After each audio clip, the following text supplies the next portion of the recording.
Hey, what's up? So yesterday I had a good meeting with some contractors I'm working on a project with. Conversation steered toward, I guess I'm calling these the 5 reasons to hire an architect, but in general it's more like 5 questions I often get asked. So I often get asked, what kind of architecture do you do? Starting in architecture school, they don't train you to practice a particular kind of architecture. What we're really trained to do is solve problems. And so when we get to the beginning of a semester, we're handed a bunch of criteria for a building. So it would be different rooms, different property dimensions, the size of a lot, particular site. And so what we're asked to do is then take all of these criteria and put them into a building. And so the general idea would be like if they want a museum for that semester, here are all the components that are required in a museum, and then here's the site, and then so come up with a creative solution to put these things together. Sometimes they impose additional constraints. Sometimes they open the creativity up to where you can mix uses or come up with an alternative use. But in general, we're not really trained to semester by semester to design architecture, residential architecture, commercial architecture, hospitals, schools, things like that. And so what that gives us the ability to do is get hired by any client and design a particular solution that meets their needs. So whether it happens to be a hospital one day or a single family residential project the next day, we are trained to handle all of these design problems, and what we do is work with the client to come up with the right solution for that client. There are some architects who do like to specialize. However, our training and background in education is in a broad and general sense, so that we get the full understanding of design thinking and problem solving. Another question we get asked often is, how much do you charge? And so this is a tricky question to answer. I'll try to do this in a politically correct way. However, one of the biggest question marks when clients call is, well, I've never designed a building, so how do I know what an architect charges for the design of a building?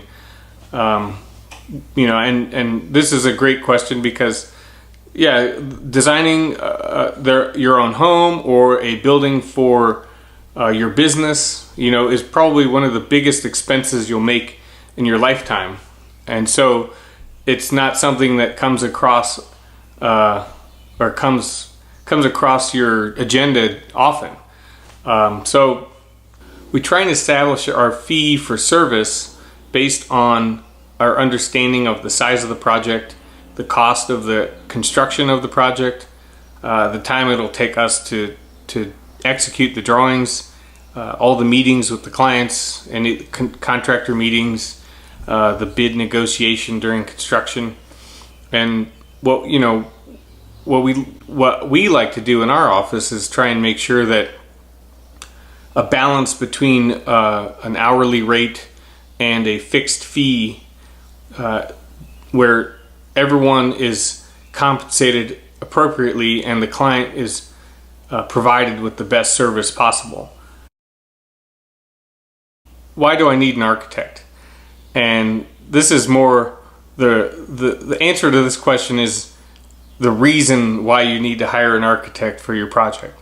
If you need a building designed, then you should hire an architect. So, if you go to a dentist, he's trained to become a dentist, a lawyer, an accountant, a contractor, all of these various professions that exist is because there's a multitude of years of training behind their ability to do that project or to do that task. In my case, I've been training to become an architect. It almost seems like my whole life. However, it's only been about 10 years of school and 15 years of work. And so my passion is in designing buildings. And so if you hired me, I would do the best job possible to give you exactly what you pictured in your head for your building. The bottom line for why you need to hire an architect is we are fully aware of how to design the building to make sure it's healthy and safe for those who are occupying the building. And that is literally the main concern. Sometimes you may think it's because we like to put a lot of ornamentation on a building or choose very expensive materials and fixtures. And that can happen at times, if we have conversations with the client and they lend themselves toward higher end fixtures and materials and things like that. But the bottom line for us is we really want to make architecture a safe building, healthy building, sustainable building, and something that lasts you as the building owner a long time. Do you draw blueprints? Our drawings aren't really blueprints anymore. What we do nowadays in the 21st centuries, we're doing a lot of drawings in 2 dimensions and 3 dimensions in the computer. So we're building computer models, very information intense computational models that understand a lot about materials, construction methods, structural details, mechanical equipment, electrical equipment. Blueprints are an antiquated form of replicating drawings.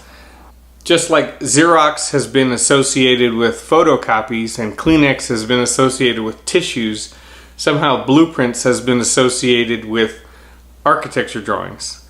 And so at the end of the day, when somebody asks me that question, I still say yes. However, I try and come up with an even shorter answer for how our drawings are more information in the computer versus copies of hand-drawn sketches. Building codes are the guiding documents that we use to ensure that no matter what building type is designed, that the life safety is protected and secured. So the codes are divided by different occupancy types, like big assembly halls like a theater, small rooms like a bedroom, businesses, retail shops, public spaces like arenas and stadiums.